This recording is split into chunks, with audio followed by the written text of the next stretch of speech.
여러분 안녕하십니까? 다양한 뉴스가 가득한 방송 아주TV 뉴스룸 준하연입니다.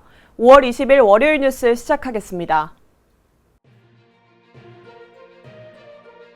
여론조사 결과 윤석열 대통령의 지지율이 31.4%로 6주 연속 30% 초반대를 기록했습니다.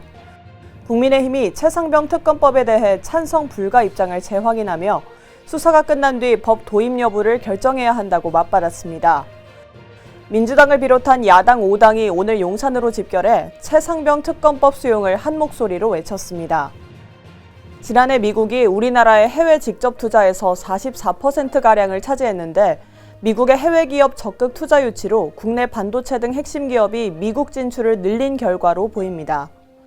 전세 사기 여파로 올해 전국 주택 중 아파트 거래 비중이 역대 최대를 기록했습니다.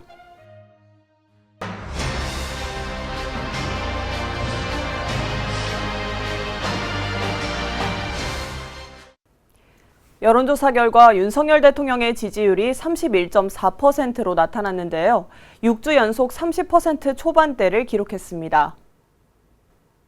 윤석열 대통령의 지지율이 여론조사 결과 6주 연속 30% 초반대인 것으로 조사됐습니다. 지난 13일에서 17일 전국 18세 이상 유권자 약 2,000명을 조사한 결과 윤 대통령의 국정수행 긍정평가는 31.4%였습니다. 일주일 전 조사보다 오차 범위 내 0.8%포인트 올랐지만 총선 뒤로는 30% 초반대에 머물러 있습니다. 반면 부정평가는 1.1%포인트 떨어진 65.5%를 기록했습니다. 정당 지지도의 경우 국민의힘이 35%로 선두를 달렸고 더불어민주당이 34.5%로 그 뒤를 이었습니다. 지난주 조사보다 국민의힘은 2.1%포인트 올랐고 민주당은 6.1%포인트 내려간 수치입니다. 국민의힘이 최상병 특검법에 대해 찬성 불가 입장을 내놨는데요. 수사가 끝난 뒤 법의 도입 여부를 결정해야 한다고 맞받았습니다. 국민의힘은 윤석열 대통령의 거부권 행사가 점쳐지는 최상병 특검법이 공정하고 엄정한 수사를 위한 법이 아니라고 주장했습니다. 추경호 원내대표는 비상대책위원회의에서 국민의힘은 현재 정부에 이송된 특검법에 찬성할 수 없다면서 이같이 발표했습니다. 이어 경찰과 공수처가 사건을 수사하고 있다며 특검은 수사 이후 공정성이 의심되는 경우 예외적으로 도입해야 한다고 말했습니다. 추 원내대표는 또 특검은 여야 합의에 따라 추진해야 하는 제도라면서 이번처럼 합의 없이 특검법이 일방적으로 추진된 적이 없다고 지적했습니다. 그러면서 민주당이 특별검사 추천권을 독점해서 중립성을 담보할 수도 없다고 비판했습니다. 한편 최상병 사망 사건에 대한 수사 외압 의혹을 규명하는 최상병 특검법은 지난 2일 민주당의 주도로 국회를 통과한 바 있습니다. 민주당을 비롯한 야당 5당이 오늘 용산으로 집결했는데요. 윤 대통령을 향해 입을 모아 최상병 특검법 수용을 외쳤습니다. 더불어민주당을 비롯한 5개 야당 원내 지도부는 용산 대통령실 앞에서 최상병 특검법을 수용해달라고 입을 모았습니다. 윤 대통령이 내일 국무회의에서 특검법에 거부권을 행사할 것으로 보이자 이에 맞서 거리 정치에 나선 것으로 풀이됩니다. 민주당 박찬대 원내대표와 조국혁신당 황운하 원내대표, 정의당 장혜영 원내대표 직무대행과 진보당 윤종호 원내대표 내정자, 기본소득당 용해인 의원은 공동 기자회견을 열어 특검법 수용을 요구했습니다. 민주당 이재명 대표도 국회 최고위원회의에서 대통령에게 해병대원 특검법을 즉각 공포하고 국정기조를 바꾸길 바란다고 주장했습니다. 그러면서 민심을 거역한 권력 남용은 국민의 준엄한 심판을 받게 될 거라고 경고했습니다. 조국혁신당 조국 대표도 당내 당선인들과 함께 대통령실 앞에서 별도 기자회견을 가져 특검법을 수용해 줄 것을 촉구했습니다. 지난해 미국이 우리나라의 해외 직접 투자에서 44%가량을 차지했는데요. 미국이 해외 기업 투자 유치를 활성화함에 따라 국내에서 반도체 등 핵심 기업이 미국 진출을 늘린 결과로 보입니다. 한국무역협회에 따르면 지난해 한국의 해외 직접 투자 금액은 총 634억 달러로 이 가운데 43.7%가 미국에 투자됐습니다. 한국 기업의 미국 대외 수출 기여도도 평균을 크게 웃돌면서 26개 주요국 가운데 5위에 올랐습니다. 근로자 1인당 연간 급여도 한국 기업이 평균 10.4만 달러로 전체 평균보다 1.7만 달러 높게 나타났습니다. 이에 따라 보고서는 한국 기업이 미국에서 양질의 일자리 창출에 기여하고 있다고 평가했습니다. 한편 한국 기업의 미국 진출은 한국에도 긍정적인 것으로 분석됐습니다. 이는 한국계 기업이 원부자재와 중간재를 우리나라에서 많이 조달하고 있기 때문입니다. 올해 주택거래에서 아파트가 차지하는 비중이 역대 최대를 기록했는데요. 전세 사기 후폭풍으로 아파트 선호 현상이 더 심해진 것으로 나타났습니다. 한국부동산원에 따르면 올해 1분기 전국 아파트 거래 비중은 75.8%로 지난해보다 1.6%포인트 올랐습니다. 정부가 지난 2006년 주택 거래량 조사를 시작한 이후 연 단위로 가장 큰 수치인 겁니다.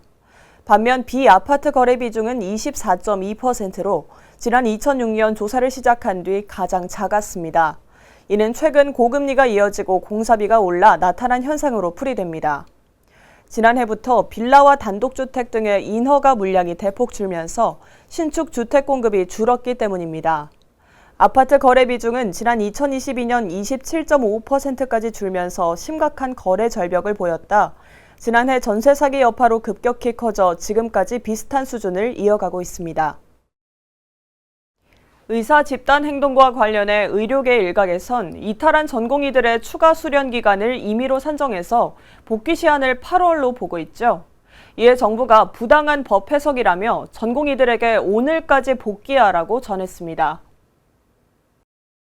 정부가 의료계 일각에서 이탈한 전공의들의 복귀 시한을 8월로 해석하자 부당한 법 해석이라며 전공의들에게 오늘까지 돌아오라고 촉구했습니다.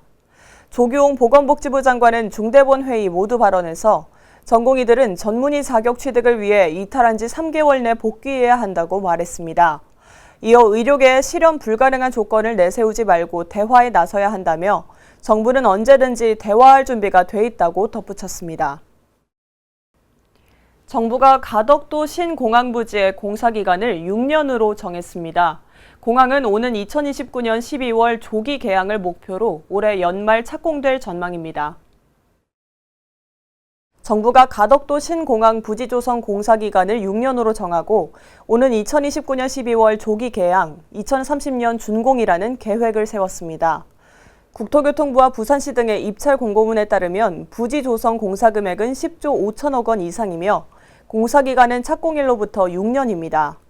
국토부는 오는 2029년 말까지 활주로와 여객터미널 같은 필수 시설을 짓고 이듬해 연말까지 나머지 지원 시설을 완공한다는 방침입니다.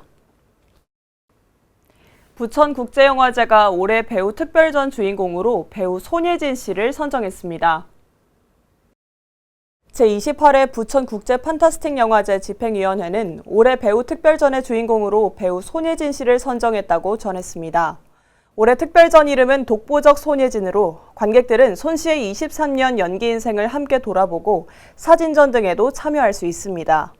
한편 올해 부천국제영화제는 오는 7월 4일부터 14일까지 부천시 일대에서 열리며 이번에 국내 영화제 최초로 AI 영화 국제경쟁 부문을 신설했습니다. 이어서 날씨 전해드리겠습니다. 여름의 시작을 알리는 절기 소만이었는데요. 내일부턴 중부지방 하늘도 맑아지면서 기온이 크게 오르겠습니다. 중부지방과 경북 지역이 대체로 흐린 가운데 강원 중북부 지역에는 5mm 안팎의 약한 비가 내린 하루였는데요. 서울의 낮 기온은 23도 보이는 등 중부지방은 흐리고 비가 오는 곳이 있어 어제보다 낮 기온 2에서 8도 정도 낮았습니다. 반면 남부지방은 맑은 날씨가 이어지면서 30도 안팎까지 기온이 오르기도 했는데요. 현재 제주도에는 건조주의보가 내려진 가운데 남부지방도 대기가 건조해지고 있습니다. 작은 불씨가 큰 불로 번질 수 있으니 불씨 관리 잘 해주셔야겠습니다. 내일부터는 중부지방의 하늘도 맑아지면서 기온이 크게 오르겠는데요. 서울의 낮 기온 28도로 오늘보다 5도 정도 오르면서 이번 주 내내 25도를 웃돌겠습니다. 다만 일교차가 크게 벌어지는 만큼 옷차림 신경 써주시길 바랍니다. 오늘 준비된 뉴스는 여기까지입니다. 월요일 아주TV 뉴스룸 마칩니다. 저희는 내일 저녁 6시에 다시 찾아뵙겠습니다. 시청해주신 여러분 고맙습니다.